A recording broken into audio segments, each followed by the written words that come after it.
YCP కూటమి ప్రభుత్వం గతంలో జగన్ గారు ఉన్నప్పుడు ఎలా ఉంది, ఇప్పుడు ఎలా ఉందంటారు? జగన్ గారు ఉన్నప్పుడు పేద బడుగు బలహీన వర్గాలందరూ ప్రశాంతంగా నిద్రపోయారు. రైతులు గిట్టుబాటు ధర గవర్నమెంటే రైతులు గిట్టుబాటు ధర నిర్ణయించి రైతుల దగ్గర కొనుక్కొని రైతులు కష్టపడకుండా సంతోషంగా ధాన్యం అమ్ముకుని ఆ డబ్బులతో పండగలు కానీ పబ్బాలు కానీ శుభకార్యాలు చేసుకుంటాయి.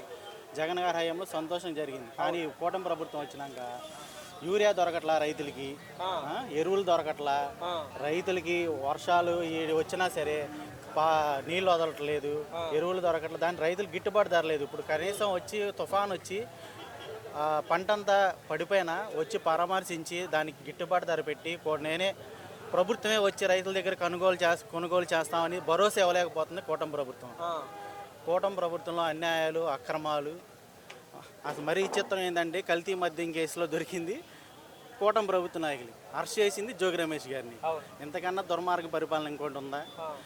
ఏదన్నా మాట్లాడుతుంటే అక్రమ కేసులు చాలా విధంగా ఇబ్బందులకు గురి చేయడం తప్పితే ఏమీ లేదు. ప్రజలకి మేలు చేసే విధంగా పరిపాలన జరగాలని కోరుకుంటున్నాం. ఓకే, అని చూస్తున్నారు అదే కాశీబుక్లో జరిగినటువంటి ఏదైతే సంఘటన దాని డైవర్ట్ చేయడం కోసం జోగి రమేష్ గారు అరెస్ట్ అంటున్నారు. అవును, అది ఏదైనా సరే ఇప్పుడు ఒక రాష్ట్రంలో ఏదన్నా సంఘటన జరిగింది, ప్రజల్లోకి వెళ్ళిపోతుంది, ప్రభుత్వం మీద చెడు అభిప్రాయం వెళ్ళిపోతుంది అన్నప్పుడు వైఎస్ఆర్సీపీ నాయకులను అక్రమంగా అరెస్ట్ చేయడం జరుగుతుంది.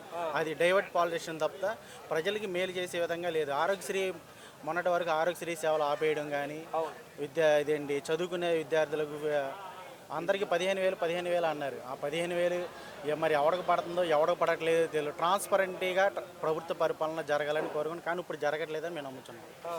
అసలు అన్న గతంలో చూశారు కన్నా, గతంలో జగన్ గారి కంటే ఎక్కువ హామీలు ఇచ్చారు, మరి ఆయన నెరవేర్చారా? జగన్ గారు చెప్పిన హామీలు నెరవేర్చడం కాకుండా చెప్పని కూడా చేశాడు ఆయన. మా మచిలీపట్నంకి వస్తే పేరు నాని గారు మినిస్టర్గా ఉన్నప్పుడు, మా ఎమ్మెల్యే గారు కానీ మా యువ నాయకులు పేరుని కృష్ణమూర్తి కిట్టు గారు ఉన్నప్పుడు మచిలీపట్నానికి పోర్టు తీసుకొచ్చి దమ్ముగా మేము గర్వంగా చెప్పుకున్నాం. కాల్ ఎగరేసి మచిలీపట్నం పోర్టు తీసుకొచ్చింది పేరుని నాని గారు, పేరుని కృష్ణమూర్తి గారు. వైఎస్ జగన్మోహన్ రెడ్డి గారు వచ్చి దానికి నిధులు కేటాయించడం కానీ, పనులు ప్రారంభించడం కానీ శరవేగంగా జరిగింది. కానీ ఇప్పుడు చూసి అక్కడ పడ్డ గొంగల్లాగా అక్కడే ఉంది. మచిలీపట్నం ప్రజలు ఊహించని విధంగా మెడికల్ కాలేజ్ తీసుకొచ్చారు. మెడికల్ కాలేజ్ తీసుకొచ్చేసి 6 నెలల్లో పూర్తి చేసి క్లాసులు కూడా ప్రారంభిస్తే ఈ మధ్యకాలంలో కొంతమంది కూటమి నాయకులు అది మేము ప్రారంభించారంట. అంతగానే అన్న దుర్మార్గ పరిపాలన ఇంకోటి ఉందా? అలాంటి మాటలు కనీసం పేరుని నాని గారు ఆధారంలో ప్రారంభించి మెడికల్ కాలేజ్ ఇప్పుడు ప్రైవేటీకరణ చేస్తారంట. ప్రైవేటీకరణ చేస్తే నిన్న కొంతమంది నాయకులు మాట్లాడుతున్నారు, కాశీబుగ్గ ఆలయంలో జరిగినది ప్రైవేటు వ్యక్తుల ఆధారంలో ఉంది, మాకు సంబంధం లేదు అంటే. ఇప్పుడు రేపొద్దున ప్రైవేటీకరణ చేసి మెడికల్ కాలేజీ అక్కడ ఏదన్నా సంఘటనలు జరిగినాయి అనుకో, పొరపాటు జరగకూడదని మన కోరిక జరిగితే అది ప్రైవేట్ వ్యక్తుల చేతిలో ఉంది, మాకు సంబంధం లేదని చేతులు దుడుకునే పరిపాలన జరిగిద్దిగా.